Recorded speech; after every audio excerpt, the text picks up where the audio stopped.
Is there anything that man can't do? She call me double D's for my nuts. Stick my dick in her butt. Fuck for clout, you dirty slut. I bet you suck to make the cutty. Bullet fly, ain't good. Dion said she wanna fuck. Nigga talking overweight. I might give him a tummy tuck. Scream my name, do you like? Roll your back like poltergeist. Popeye's how I'm not gonna last. Leave that bitch immobilized. Who your daddy? Who that's me?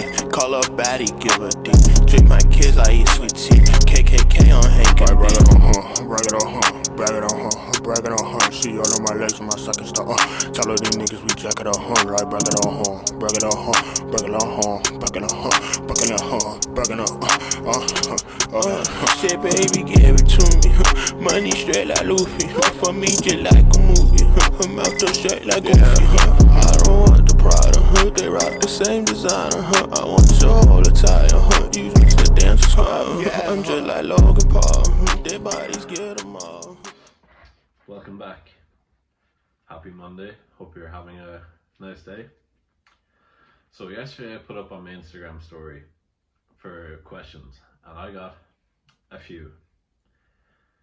A few is pushing it, but I just thought it'd be interesting to see what people want to ask me instead of me just talking for 25 minutes like yesterday. And where on average people only watch 6 minutes, so like short and sweet I think is the way to go. So first question, Kieran Connell, how are you so fast? So Kieran, it's an easy formula, 3 letters, E, P and O. For legal reasons, this is a joke. My dear friend Lily asks, why don't you like winter training? And now Lily, me and winter training have a long, rough relationship. When it's good, when it's going well, it's going well, and when it's going bad, it's going bad. So why don't I like winter training? I put it down to seasonal depression and commitment issues.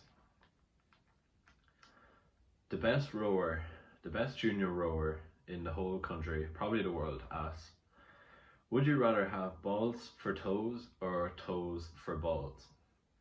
Now, I gotta say, I'd rather have toes for balls, because if you have balls for toes, putting on shoes would be a bit sore.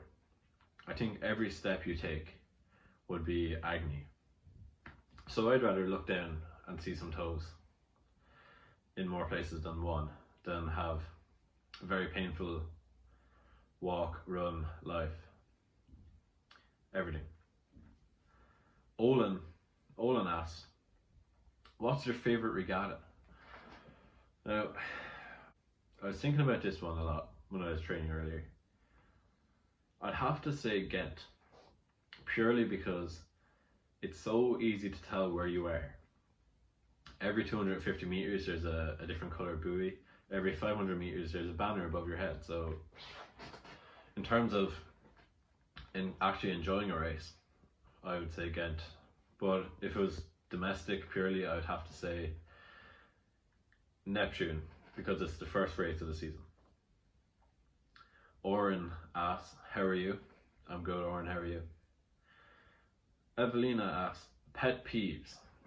I was thinking about this a lot too, and if I had to pick one, it would just be every other boat on the water that's not me. Now, constantly being in a single has made me very selfish, and if you are ahead of me, if you are behind me and I'm trying to pass you out and you are sending wash towards me, I hate you.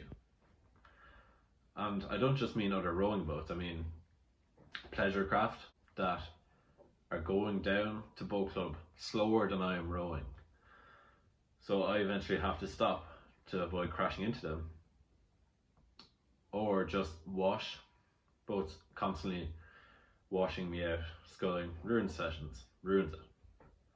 Or even at a stretch, container ships like the one today that almost won a game of chicken, I'll tell you that. And now the title of this video, Homes Review. So most of you watching this have probably been to the homes or know someone who's been, because like when we were younger, it seemed like it was unreachable. It's just like, oh my god, he rows for Ireland, whatever, Holmes. I thought it was a big deal. If you're aiming for that, if that's your goal, it's a solid goal. It's very attainable, I'd have to say, if that's what you're going for. Purely one race, and you are ranked, and then if you qualify, you qualify. If you don't, you don't. Try again next year. Looking back on it, there's a lot of athletes that go. It's about 50 a year. Let's say every year the Irish squad is about 50 rowers. 1 out of 50 every year. You don't really make a mark on history by going to the Homes. But if you go to the Homes 3 years in a row, like Luke Sutton did, now that's something different. But anyway, going to the Homes was a great experience. It started from the time trial that I talked about yesterday, and then I went on to training camp. So living with the Brennans for a week and a half, sharing a room with Dara Kelly, who's very nice man, very good rower. Training was good. Me and Aaron talked about that yesterday. Really good training, quality sessions. Training out in Blessington for the first time ever, besides racing there. And it was good. And then the day of, or the day before even, Friday morning, up at 5 a.m, early flight. Get to the course. The flight was good. I was sitting with the junior boys. Get on the plane. It was really good. It was only about half an hour flight. Land, tie an Irish flag around my neck, because that's just how unbelievably good at rowing I am. I have to go around showing off that I'm from Ireland. Everyone was like, oh, Ben Webb has an Irish flag. Big whoop. Get to the course, train in the double. Funny enough, I borrowed a one piece off an under 23 lightweight who went to the Worlds the previous year. Anyway, got ratted out, had to give it back. That's a different story, different time. Racing was good. It's just 1-2K race. So all you can do is your best, and my best was done. Coming home was probably the best part of the whole experience. Glasgow Airport, about 5 p.m. in the day. Drinking pints with the lads at the bar. Getting on the plane, very tipsy, you could say. And buying a can of Heineken on the plane, which I thought was so cool at the time. And then coming home and then realizing it's not that big of a deal after you've done it. But I suppose once you achieve something you think is unobtainable, you looking back on it, it might just seem easy to you. But yeah, I definitely try to go again. That was one of my goals for this season before it wasn't this season, was to go to the Homes again, but sure, there's always next year. And finally, the last question. Luke Harrington, my dear friend, asked me, how do I get my bow out of the slings? And roll the clip. So you might think it'd be hard to take it out of the slings. Like it might be a two-person job, but it's actually pretty easy. So start with it upside down. Slowly walk it towards the bow and take off the stern sling.